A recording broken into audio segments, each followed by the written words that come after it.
So, when I ask, what is Odoo? What comes to mind? Well, Odoo is a bit of everything. Odoo is a suite of business management software that some people say is like fertilizer because of the way it promotes growth. But some people also say Odoo is like a magic beanstalk because it grows with your company and is also magically affordable. But then again, you could look at Odoo in terms of how its individual software programs are a lot like building blocks. I mean, whatever your business needs, manufacturing, accounting, HR programs, you can build a custom software suite that's perfect for your company. So what is Odoo? Well, I guess Odoo is a bit of everything. Odoo is a fertilizer, magic beanstalk building blocks for business. Yeah, that's it. Which means that Odoo is exactly what every business needs. Learn more and sign up now at odoo.com. That's ODOO.com. Ryan Reynolds here from Mint Mobile.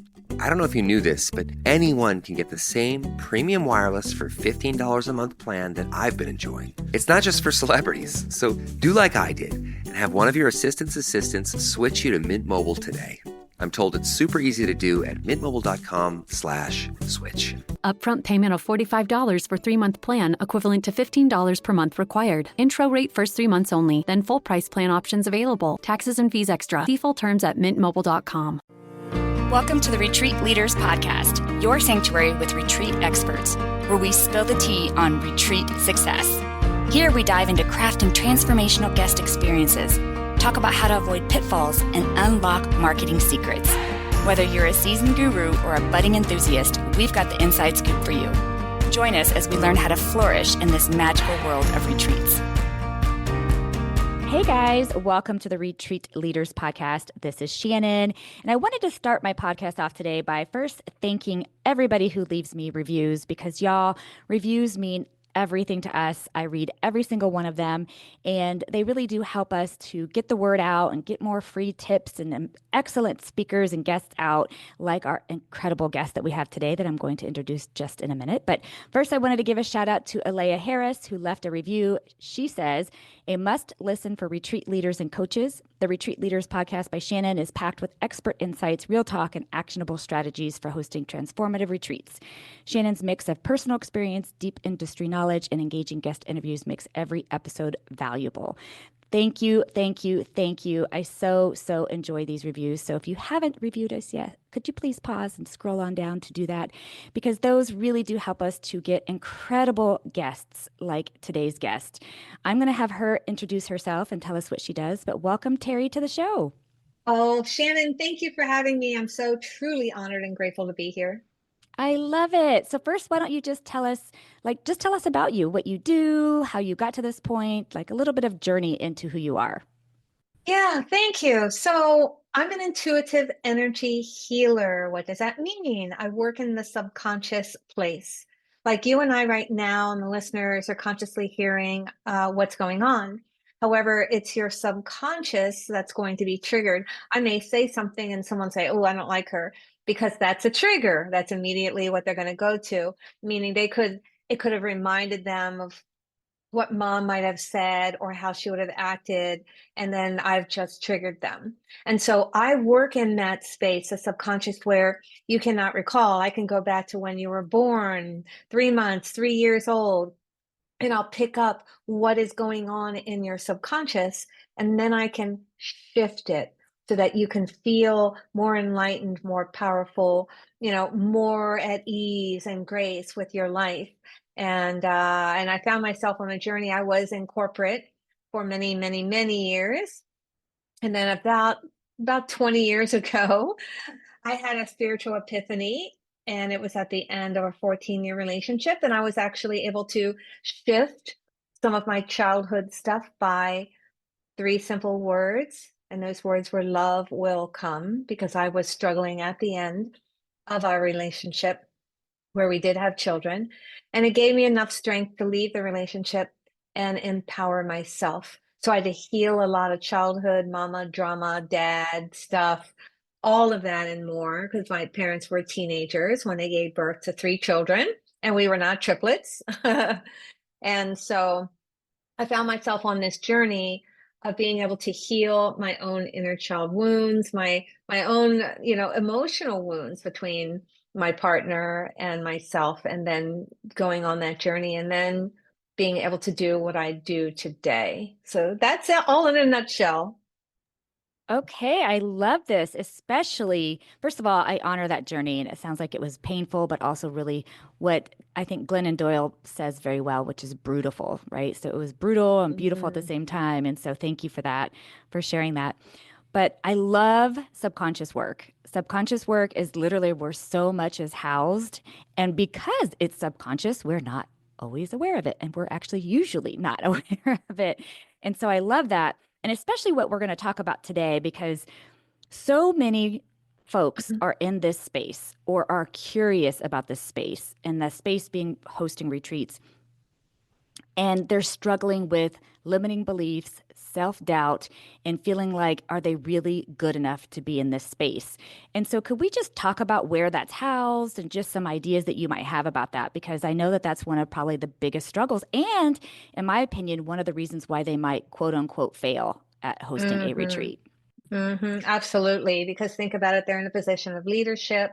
They want to gift back their community to empower them and lift them. And if they find that they're not fully, or seeing that they're not fully connecting to their tribe or community, then it could spiral them into that not being good enough, not being heard, not being seen. I could go on in various different ways. But it really stems from our childhood, because when I can give you so many examples, but perfect examples are, let's say, I would assume that most of your community here are women. Is that accurate? Okay. Most of them. So, We definitely have some men in our space, which I love, but most are mhm. probably women. Yeah. So, and in this case, so when you have a caregiver, and let's label it dad. So you'll have a caregiver, dad, and you're a child experiencing things for the first time. So you'll see it and you'll hear it. So for us, it's different. As an adult, we've lived life, we understand our responsibilities, our goals, and what we felt emotionally and physically, what we avoid based on those life experiences. But as a child, you're seeing it and hearing it for the first time. Then you have to make a decision within that time frame how to respond or how you're taking it in. So let's say you have a dad who may be emotionally disconnected, and you're a child that needs that touch, that needs that feeling of connection, and you'll squeeze and push and pull to try to get that emotional connection from someone who doesn't have it. So you're constantly, look, dad, look at what I've done. Look, dad, look what I can do. Oh, here, dad, I have something for you. And then you never get to the place of finished business. So you're going to carry it on into your adulthood. And then other people, places, and things can trigger the unfinished business. So you could have some of your retreat goers, your participants, that can trigger the leader in the group by not being able to understand what they're receiving or getting out of the retreat, or being able to connect to other retreat participants. Then what happens is the team leader, the retreat leader, will take it upon themselves and, oh, I thought I had a group that could work together, and oh, I thought we could work through things, and oh, I'm providing this workshop within this day so we can have other events happen, and something might fall apart, and then they'll go, oh, I shouldn't have done this retreat here. It could have been the resort in itself, because I've heard that could kind of spoil things up. And then they'll take it upon themselves to like own it. And the thing is you can't own it. You have to go with the flow and know that things are going to come up. Retreats are for people to come to heal, to be triggered. Now we need to be triggered in order to heal it. Because when someone like me, I'm working in the subconscious space. So I can tell you about you without you telling me. However, there aren't too many people that are like this or doing it for a living. So you'll have your retreat leader that, is seeing that things may not be turning out the way they want, but then they'll start owning it.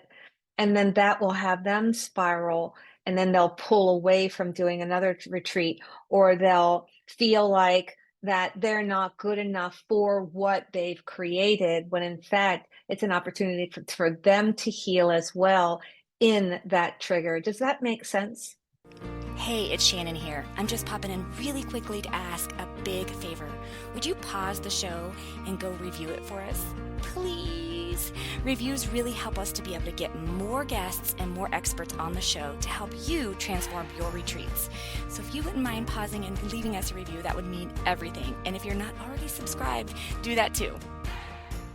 It does. I think what I'm hearing you're talking about in the actual space of hosting retreats, which I definitely think that happens. I'm even thinking about before they host it, like as they're planning it and as they're marketing it and as they're trying to build it and they're even thinking about building it, that they could be triggered and start thinking, well, I'm not good enough to do this because somebody just commented on my post and it made me feel like I shouldn't be doing this. So I feel like they're kind of the same as far as like, you're going to be triggered by something that happens. And usually, I mean, obviously, it's something that goes against what you were hoping for, or against what you were planning on, or against what you were expecting. And all of a sudden, I love that you said you own that, right? So you put up your retreat, you're all excited about it, and somebody makes some comment, it's too expensive, or that's too hard to get to, or whatever. Like they just make some comment on it. And then you immediately own that, right? Mm-hmm. Exactly. And you're right. It does stem back as far as that as well. I was actually just focusing on the end result. But yes, creating the end result and everything in between that as well. And, I love these flashes because that's the intuition that's popping in now. When you said, as they're creating it, writing it down, stating that, oh, someone made a comment on my Facebook or Instagram page that was a negative. And then now I don't know if I'm good enough, right? It's the same thing with writing a book or work or stepping into a project that may be different, becoming an entrepreneur, right? Of thinking that, oh, someone could make a comment, or that even a family member saying, what are you doing? Why do you think you can do that? And then all of a sudden you're thinking, oh, wait, maybe I'm not. But you know you have the expertise in you. You have the drive and the passion in your end result. It doesn't matter what anyone else says or how they act. That's their trigger, right? Because we can trigger each other. So when you put things out on social media, you are going to trigger people so that they can see their own weaknesses, so they can turn them into strengths. They can see that, oh, they're being judgmental. Hopefully they see it, and then they can shift and change that. But that's all within them. The key component, as I shared and you responded to, is you own it. Don't own it. Be you, authentically you, in the end result of what you want to create, knowing that your tribe is here. They're resonating with you. They're obviously getting things out of you or from you, and they want to continue with you. I love it.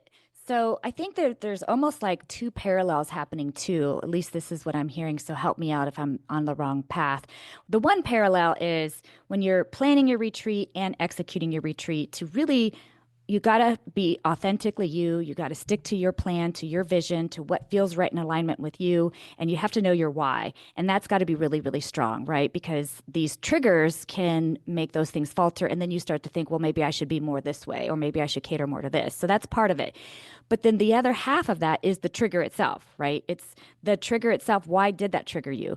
Is it coming from, to your point, childhood? Is it coming from just a history of, being told certain things, or whatever may be the case? Like where is that from? And so Terrie, what can they do about that part? Because I can teach people all day long, like, know your why, stay authentic, attach to that belief system and stay strong in there. But if they're triggered because of some subconscious thing, help us. Like, what do we do with that?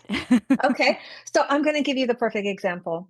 As I was writing my book, The Secret Power of You, I hired a content editor which would help me just rearrange my words. I wrote them, but then I also hired a graphic designer for the outside of the book. They told me, go find a picture and bring it back to us. I spent 40 hours finding the right thing, a right picture that would really resonate on what was inside those outside pages, right? Everything inside. I found two pictures. I presented them to both of my individuals that I hired. Both of them shut it down, said, oh, it's masculine. No, that's not going to work. And they wanted to give me flowers and all these other things. And I'm like, that's not what the secret power of you is about. So what I did, now listen up, this is a really amazing story. What I did is I went to a girlfriend and I was really upset. And I started crying, saying, I don't understand. I spent all these hours, I presented to the experts, quote unquote, and they're shutting me down. She turned around and she said, did you know that I've written 5 New York Times bestsellers? And I'm like, well, number one, no. And when she said that, I opened up intuitively. I was living. I reached out to her, trusting her. I loved her guidance. Again, intuitively living. That's what we're doing. We have to trust it. When she said that she did that, wrote all those books, and I said, no, why didn't I know that?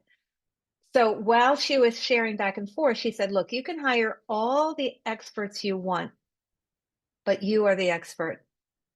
The pictures that you chose resonated with you and what you wrote. So that's what you have to stick with. And what I teach is, she threw it right back at me.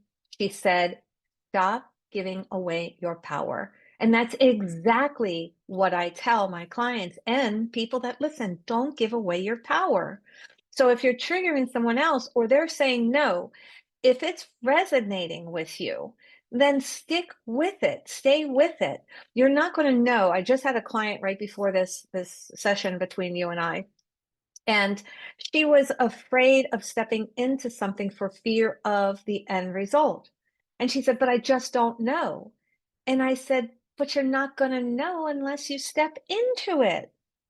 So getting it done, getting to your end result, creating your itinerary and putting it together. Because I know that when you're creating those itineraries, we start seeing it in our mind's eye. We start getting super excited on what it's going to look like in the end result. And living in that space can create, when you're doing it through your mind and writing it down, you're putting through the end result of what you want down on paper. So when you end up doing it, you're learning through it. You're getting through your first, your second, or your 20th one, and knowing you're growing with each one. Remember, everyone, we are here to expand and grow. Everything else is a choice. So as you're moving into those retreats and the workshops and posting on social media, you're expanding and growing with each opportunity, and you're going to continue to grow with it. Release the fear and allow yourself to make it happen. Oh, yummy, yummy, yummy. So what I heard from you is, first of all, stay true to you, be authentic, whatever your vision or your why is, really feel into that, make sure that it does resonate. And this part I feel like is super important when it comes to any project that you take on, whether it's hosting retreats or whatever business you're starting, or relationship you're starting, or whatever, is making sure that there's alignment there. And you feel that in your body, you feel that in your heart, you feel that all throughout. And then sticking to that. And when you are triggered, because you will be, I'm just going to say it right now, you're going to be triggered either through the development process, the marketing process, or the execution. At some point, you're going to be triggered. Is to, one, don't own it, and two, don't give your power away. Right? Is that kind of like the 2-step process that I'm hearing? And then maybe third step would be to go back to your why, to go back to that feeling of when you were developing it or creating it or whatever it is, like just going right back to that. Absolutely, because your end result is your passion. And so when you're living through your passion and creating it to share with others, it's only going to be good. All that other stuff just will come together. It doesn't really matter. They say that, I know you've heard that you'll see a singer or a celebrity or whoever on a stage or speaking, and they might go off script, or the lights might go out and the mic stops, but they keep going. And everyone always says, that's a true professional. You keep going because you're learning with all of that. It's showing you something. When I'm talking to people on the phone and their phone goes dead, I call them back and I'll say, what are you afraid of listening or hearing me say? Because there's no coincidence. And so when something comes up, ask it reflecting inside. What is it that I am struggling with? Go to your childhood. Did my mom tell me that I wouldn't be good enough to do something if I didn't do something else? Because that's the this and that state, meaning I have to do this in order to do that. People will get stuck in the this and that state. A perfect example, have to lose weight in order to date. That's the perfect one that most women will get stuck in. Like, no, you're wonderful as you are. Go out and date. So bringing it back to topic, when you're moving forward, you're creating your passion, living in your purpose and your passion to uplift and be in service, because that's what retreats are about, being in service and uplifting. And that's what you are wanting to do, or you wouldn't be here on this podcast in the first place. But there is something in you that's telling you that you want to give back, and it's important. Don't stop. Keep going. So yes, you're living in passion, you're living in your purpose, meaning you're living in the service through your heart, empowering, lifting, and you're learning along the way for yourself and others. Yes, yes. So now I'm feeling like there's an additional step in here. The first step is, again, knowing your why, tying to your passion, really just embodying that, right? And then when you're triggered, it's that whole don't own it. It's don't give your power away. And then I feel like this extra step in here that you just talked about is also questioning yourself. Like, why am I triggered? Exploring that, figuring out, okay, is it from my childhood? Is it from the last relationship I had? Is it from the last job I had? Is it from one of my clients that I used to work with? Like, where does that trigger come from? And exploring that and figuring out what you can learn from that. And then reignite your why. Go back to your why and stick with it. To your point, I love that. Like, stick with it, because honestly, y'all, the right people will find you if you are in alignment with your true purpose. Like, if you are in alignment with your true purpose, like what you're really, intending to teach, and it feels good to you, and who you're going to serve, like all of that feels good, then the person who comments that it's too expensive, or they comment even like the shitty comments, like just release that, because they're not meant for you anyway. And that's okay. They're on their own journey and they've got their own healing and processing, and they're just projecting. But I'm loving like these steps that people can take, especially because they're going to run into these roadblocks and these triggers as you're doing, especially in service, when you are in service. Mm-hmm. Now, I want to revisit, because you said it twice. You said it's too expensive if people, because I'm sure that's what people will hear a lot. The leaders will hear a lot. That's where you need to help them get out of their own way. So they resonated with you. They resonated so much, they've got to the point of questioning, what does this entail? Meaning, what am I giving for what I'm giving, right? So the giving is the payment, receiving is the retreat and everything in it. And so step away from that question and say, what did you resonate within what I'm saying and creating for you? How is that looking to help you? Now you're asking them because you're assuming that they are resonating with you because they came to you, and that, yes, that's right.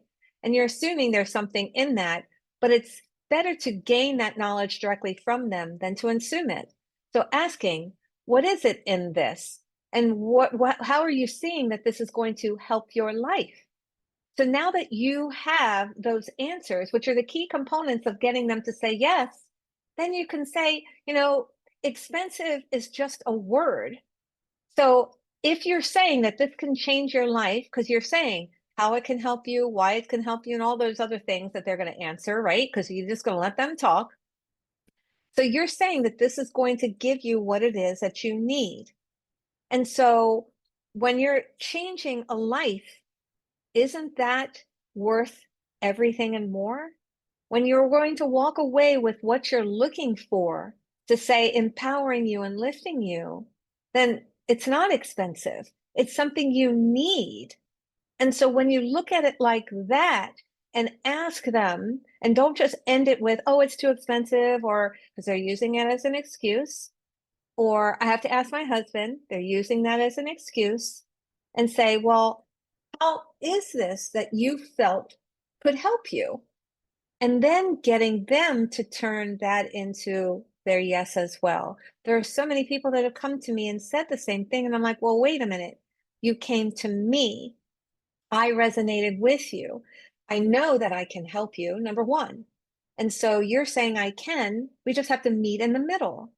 So nothing is expensive. It's how we label it and we think it is. Because if you're spending $50,000 and it's going to make you $1 million, isn't it worth it? If you're spending 5,000 go on a retreat and you come home and you change your connection with your husband, your children, your coworkers, even your own business, it's not expensive. It's worth it. Hey guys, it's Shannon. If you've been dreaming about hosting retreats or taking your existing retreats to the next level, let's make it happen together. Join me August 22nd through 24th for an unforgettable retreat leader mastermind experience. It's going to be located on my ranch in the beautiful Texas Hill Country. Here's what you'll get when you hang out with me and an amazing group of like-minded leaders. Learn my top strategies for marketing, business operations, and selling out your retreats. Connect with other passionate retreat leaders in a high-vibe, supportive circle. Recharge, relax, refresh, and soak up all the inspiration our ranch and our staff have to offer, because you deserve it. This isn't just another workshop. It's a chance to step fully into your role as a heart-centered leader while building a business that thrives. I'll be right there with you, sharing everything I've learned from the years of hosting retreats and running my own venue. Spots are super limited, so grab yours now at profitwithpurposemastermind.com. Let's create retreats that transform lives, starting with yours. That's profitwithpurposemastermind.com.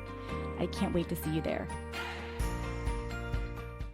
I am so grateful you're talking about this, or you're narrowing it down to that particular thing, because that is something I think a lot, especially new retreat leaders, struggle with. And because I've talked about this on the podcast before, especially women, and it comes down to that subconscious money block, I think, even of themselves. They're really afraid to put a value out there. They're really afraid to say, hey, I'm worth this much. My experience, my knowledge, my energy, my passion, my everything that I have and am is worth a certain amount. And they're afraid of that. And so they harp in and tune in to the first person who says it's too expensive. And so I love that you are tackling that, because I think this is one of the biggest blocks that new retreat leaders especially have. Yeah, and that's all part of their upbringing as well. So if you have or had a grandmother that was always buying things from the thrift store, or because she loved to thrift, then it would show you the pattern is I have to thrift to get value. And then that's why you can get triggered if someone says that's too expensive, because then your grandmother was showing you you have to buy things to get value from a thrift store. So delete all of that. So that's why I always suggest revisit your childhood. The things that, even though they did not make you feel uncomfortable, I've had a woman who, her grandmother kept her every summer. Her grandmother was this one who wore the apron and baked, set the table with all the china, and was showing her granddaughter how to serve and service people. So now here she is, an adult, serving her partner, servicing her clients and her coworkers and whoever else. And she says, I don't understand why I don't have enough time for me. Everybody's so mean to me. They don't work as hard as me. And so I said, well, because your grandmother, with her simple, very gentle ways of showing you, quote unquote, how to serve and service people. And when they're not following all of the ease and grace that you're creating, they can have they can unintentionally take advantage. So I'm saying that because your caregivers don't have to be emotionally or physically abusive for you to have unlimited limiting beliefs. And they can be unintentionally created. But when we think back and say, wow, my granddad had a business, but he made these decisions that in the end, he didn't have any money in the bank when he retired. So then you're going to see that you got to work hard for nothing. Delete, because that's a pattern that you saw during your upbringing. So when you're thinking about money, what was shown to you, and go back usually before the age of 7. Don't think about your ex or your current partner or your coworkers, because those triggers are also from your childhood. So focus on things, events, people, places, and things from 7 and younger. What was projected on you when it came to money? What were you hearing when your parents or guardians were talking? How did your grandparents handle money? And then you're going to go, aha, now I see why I'm triggered every time someone says that's too expensive. Because that can also trigger not good enough within you when someone says that's too expensive, because then they think you're not worth it.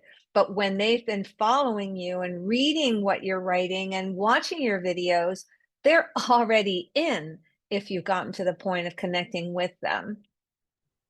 Okay, this is such gold. I love this so much because I really think that we're uncovering a lot of the things that retreat leaders struggle with as individuals, let alone as business owners or retreat leaders. So if somebody would like help or maybe would like to work with you, Terrie, what are some ways that you can help these retreat leaders in maybe uncovering and unblocking this, these limiting beliefs and subconscious thoughts? So when I work with someone, I'm not talk therapy. I'll tell you about you. You don't have to tell me anything, just your first name. And so what I'll do is I'll reveal one of the 5 different ways, and then they can overlap, but there are 5 different ways you can pick up limiting beliefs: mom and dad, like figures, like grandparents, God, someone else, and something else. So I'll determine what it is the strongest, and then I'll talk for an hour. But, if we're remote, it's a lot more talk. If we're face to face, I have a private studio in Bethesda, Maryland, that I would do less talking, but I'm diving deep to reveal why you are struck and stuck, I guess, and what it is that you can't get through, so that we can empower you and lift you. So it really is about revealing the things that are keeping you from ... and you know what it is that you're stuck with. Yay. Well, I will have her information linked in the show notes in case anybody wants to contact Terrie so that they can unstuck and unstruck these limiting beliefs, because they do strike you down, let me tell you. And so I will have her website and all her information linked in the show notes so that you can get in contact with Terrie. Terrie, thank you so much for this conversation. I think it was very, very much needed. Oh, it's a pleasure, and thank you. Please reach out. Thanks for listening to the Retreat Leaders Podcast. Learn more at www.theretreatranch.com. See you next time.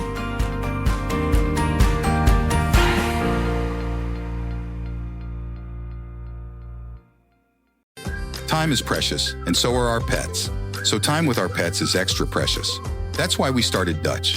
Dutch provides 24/7 access to licensed vets with unlimited virtual visits and follow-ups for up to 5 pets. You can message a vet at any time and schedule a video visit the same day. Our vets can even prescribe medication for many ailments, and shipping is always free. With Dutch, you'll get more time with your pets and year-round peace of mind when it comes to their vet care.